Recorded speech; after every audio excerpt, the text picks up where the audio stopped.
Sensex 900 और Nifty 265 अंक गिरकर हुआ बंद। इस हफ्ते लगातार तीसरे ट्रेडिंग सेशन और अक्टूबर के मंथली एक्सपायरी के दिन भारतीय शेयर बाजार में गिरावट की सुनामी देखने को मिली है। निवेशकों की बिकवाली और बाजार के बिगड़े मूड के चलते सेंसेक्स 1000 तो निफ्टी 300 अंक नीचे जा फिसला।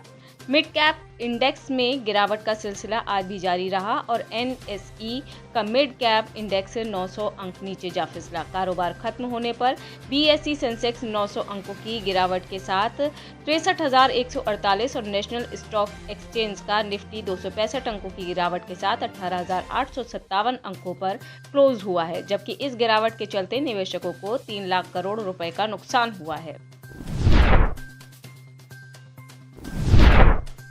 ईडी की छापेमारी पर बीजेपी पर भड़की ममता बनर्जी। पश्चिम बंगाल की मुख्यमंत्री ममता बनर्जी ने गुरुवार 26 अक्टूबर को बीजेपी पर ईडी की रेड और एनसीईआरटी की सिफारिश सहित कई मुद्दों को लेकर निशाना साधा।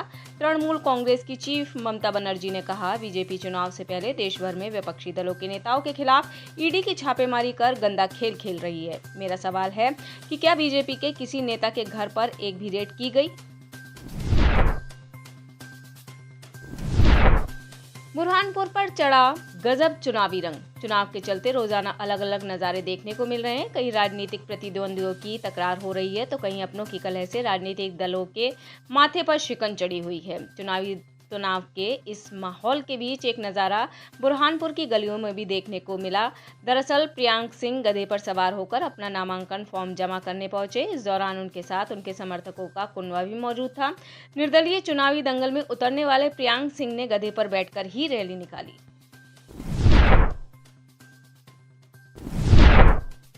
मुख्तार अंसारी की और बढ़ेंगी मुश्किलें। गैंगस्टर मामले में मुख्तार अंसारी दोषी करार दिए गए हैं। उत्तर प्रदेश स्थित गाजीपुर में एमपी एमएलए कोर्ट ने मुख्तार को दोषी करार दिया। हालांकि मुख्तार अंसारी पर अभी सजा का ऐलान नहीं हुआ है। जानकारी के अनुसार अंसारी पर सजा शुक्रवार को सुनाई गई।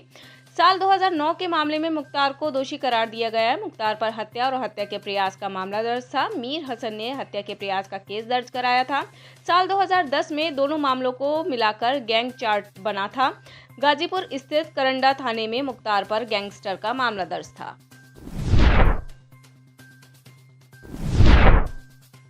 फीकी रही ऐतिहासिक मुरिया दरबार की रस्म। छत्तीसगढ़ के बस्तर में 75 दिनों तक मनाए जाने वाले विश्व प्रसिद्ध दशहरा पर्व में गुरुवार को मुरिया दरबार की रस्म पूरी की गई। इस रस्म में बस्तर के राजकुमार कमलचंद भंजदेव समेत बस्तर कलेक्टर विजय दयाराम और सभी प्रशासनिक अधिकारी और दशहरा पर्व समिति के सभी सदस्य मौजूद रहे। विधानसभा चुनाव की वजह से कोई भी जनप्रतिनिधि इस मुरिया दरबार में नहीं पहुंचा। हर साल इस मुरिया दरबार में प्रदेश के मुख्यमंत्री पहुंचते हैं और बस्तर दशहरा समिति के सदस्य माझी चाल की मुखिया के लिए घोषणाओं का पिटारा खोलते हैं। लेकिन इस बार आचार संहिता की वजह से मुरिया दरबार की रस्म तो अदा की गई, लेकिन समिति के सदस्यों के लिए कोई घोषणा नहीं हुई।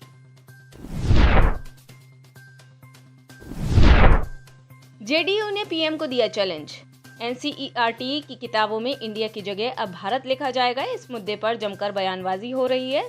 वहीं इस पर जेडीयू के मंत्री अशोक चौधरी प्रधानमंत्री पर साजिश करने का आरोप लगाया। उन्होंने कहा कि एनसीईआरटी को क्या राइट है कि देश का नाम क्या हो। प्रधानमंत्री अगर इंडिया को भारत करना चाहते हैं तो सदन में बिल लाना चाहिए। प्रधानमंत्री में अगर हिम्मत है तो बिल लाए, बैकडोर से काम ना करे। राम मंदिर के मुद्दे पर उन्होंने कहा कि बकरी के साथ जो बच्चा सो रहा है उसे राम मंदिर से क्या मतलब। रोजगार और महंगाई पर बात करने की जगह सरकार यही सब कर रही है। बिहार में इथेनॉल के लिए मक्का उत्पादन पर जोर।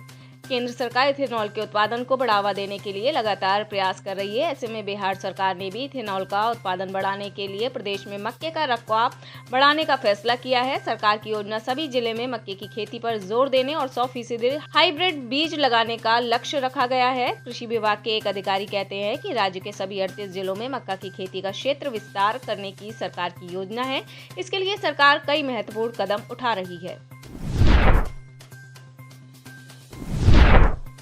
दिल्ली मेट्रो बनी जंग का मैदान। दिल्ली मेट्रो इन दिनों लगातार सुर्खियों में बनी हुई है, लेकिन इनकी वजह मेट्रो की तेज और सुगम यात्रा सुविधा नहीं, बल्कि इसके अंदर घटित हो रहे घटनाओं के वीडियो का वायरल होना है। आए दिन मेट्रो के अंदर अश्लील हरकत और डांस के वीडियो सामने आ रहे हैं, जो खूब वायरल भी हो रहे हैं। एक बार फिर से मेट्रो ट्रेन के अंदर एक वीडियो सामने आया है, जिसमें कुछ मेट्रो यात्री एक युवक की पिटाई करते नजर आ रहे हैं। इस वीडियो के सामने आने के बाद यह वीडियो भी सोशल मीडिया पर काफी तेजी से वायरल हो रही है और लोग इस पर अपनी अपनी प्रतिक्रियाएं भी दे रहे हैं।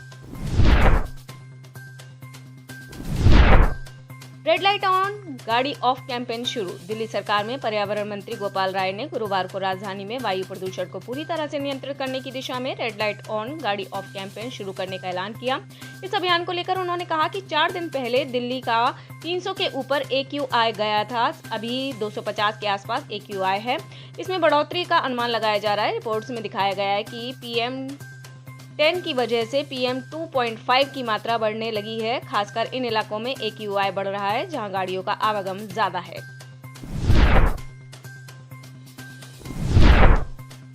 रामलीला मैदान में नहीं होगी मुस्लिम महापंचायत। देश के विशेष समुदाय की समस्याओं को लेकर we the Indian Muslim banner के तहत 29 अक्टूबर को प्रस्तावित मुस्लिम महापंचायत को इजाजत देने से दिल्ली हाई कोर्ट ने इनकार कर दिया। हाई कोर्ट ने अपने फैसले में कहा कि देश भर में फेस्टिव सीजन का दौर जारी है। ऐसे माहौल में इस तरह के कार्यक्रमों के आयोजन को इजाजत देना मुश्किल है, जिससे सांप्रदायिक सौहार्द खराब होने का खतरा हो। निशा वांगरे नहीं लड़ेंगी विधानसभा का चुनाव। छतरपुर की पूर्व डिप्टी कलेक्टर निशा वांगरे की चुनाव लड़ने की संभावनाओं पर आखिरकार विराम लग गया है। कांग्रेस पार्टी के दिग्गज नेता और पूर्व मुख्यमंत्री कमलनाथ ने निशा वांगरे के इस बार चुनाव लड़ने के सस्पेंस को खत्म कर दिया है। उन्होंने कहा है कि निशा वांगरे इस बार चुनाव नहीं लड़ रही हैं। छिंदवाड़ा में नामांकन भरने के बाद कमलनाथ ने मंच से ऐलान किया कि निशा वांगरे इस बार भले ही चुनाव न लड़ रही हों, लेकिन उनकी जरूरत कमलनाथ को प्रदेश में है। ईडी के छापे पर गहलोत का पलटवार। राजस्थान के मुख्यमंत्री अशोक गहलोत ने उनके बेटे वैभव गहलोत को प्रवर्तन निदेशालय के समन भेजे और राजस्थान कांग्रेस प्रमुख गोविंद सिंह डोटासरा के घर पर छापेमारी मारने के एक्शन पर पलटवार किया है। ईडी की इस कार्रवाई पर मुख्यमंत्री अशोक गहलोत ने प्रेस कॉन्फ्रेंस बुलाई और हमला बोला। उन्होंने कहा कि देश के हालात अब चिंताजनक हो गए हैं और देश में सरकारी एजेंसियों का गलत इस्तेमाल किया जा रहा है। गहलोत ने बीजेपी सरकार पर तंज कसते हुए कहा है कि ये जो हालात बना रखे हैं, इससे हम घबराने वाले नहीं हैं, ये इनको गलतफहमी है। नशीली दवाइयों की 5000 बोतलें जब्त।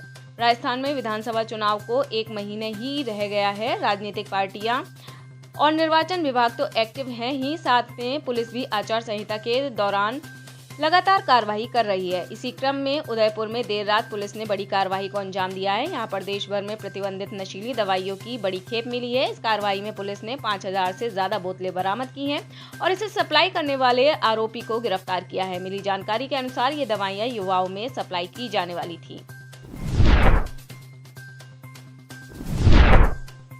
सीएम खट्टर के कार्यक्रम में छात्र नेता ने की नारेबाजी। हरियाणा के रोहतक में MDU के टैगोर सभागार में मुख्यमंत्री मनोहर लाल खट्टर के एक कार्यक्रम के दौरान नारेबाजी हुई। छात्र युवा संघर्ष समिति के पूर्व प्रदेशाध्यक्ष दीपक धनखड़ ने अपने साथियों के साथ मिलकर सीएम के सामने नारेबाजी की। इसके बाद सरकार विरोधी नारे लगाने पर पुलिस ने उन्हें हिरासत में ले लिया और केस दर्ज किया गया। इसको लेकर आम आदमी पार्टी के कार्यकर्ताओं ने PGIMS थाने का घेराव कर प्रदर्शन किया।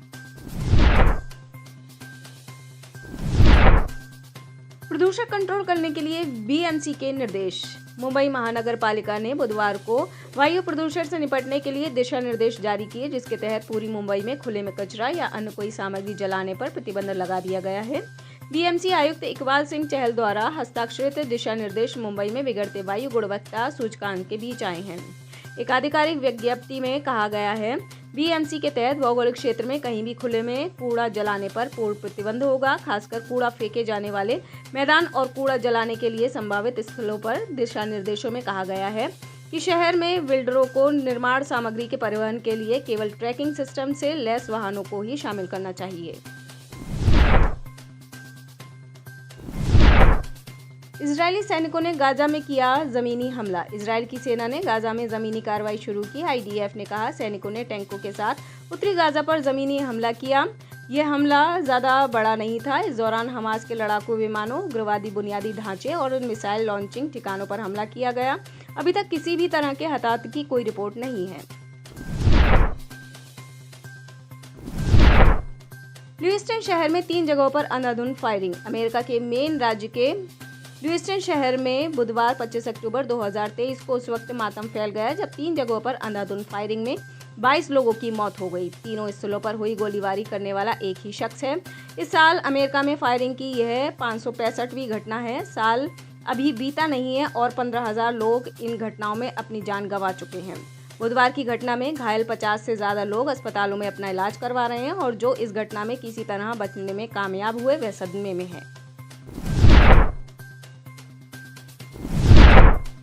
भारत के ड्रीम प्रोजेक्ट को लेकर हमास ने किया हमला। इजराइल हमास के बीच चल रहे युद्ध को लेकर अमेरिकी राष्ट्रपति जो बाइडेन ने बड़ा दावा किया है। जो बाइडेन ने कहा है, उन्हें लगता है कि हमास की ओर से इजराइल पर आतंकवादी हमला करने का एक कारण हाल ही में नई दिल्ली में G20 शिखर सम्मेलन के दौरान महत्वाकांक्षी भारत मध्य पूर्व यूरोप आर्थिक गलियारे की घोषणा भी हो सकता है। दरअसल यह प्रोजेक्ट पूरे क्षेत्र को रेल मार्ग के नेटवर्क से जोड़ता है।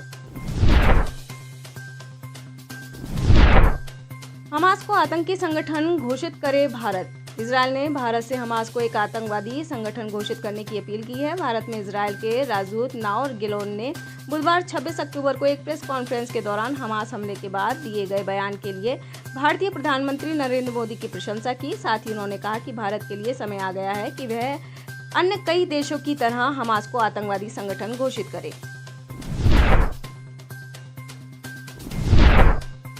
युद्ध के बीच यहूदियों में भड़की चिंगारी। हमास के साथ युद्ध के बीच इजरायल के प्रधानमंत्री बेंजामिन नेतन्याहू के बेटे याईर नेतन्याहू देश में मौजूद नहीं है। इसको लेकर इजरायल में नाराजगी का माहौल है। एक रिपोर्ट के मुताबिक प्रधानमंत्री बेंजामिन नेतन्याहू के बेटे याईर इस साल की शुरुआत में फ्लोरिडा चले गए थे। इसके बाद युद्ध के दौरान उनकी एक तस्वीर सोशल मीडिया पर काफी वायरल हो रही है। आपको बता दें कि इजरायल हमास युद्ध के दौरान अभी तक 4 लाख इजरायली युवा लड़ाई में शामिल हो गए हैं। इसके बाद पीएम के बेटे से जुड़े मियामी बीच की फोटो ने देश में नाराजगी का माहौल पैदा कर दिया है।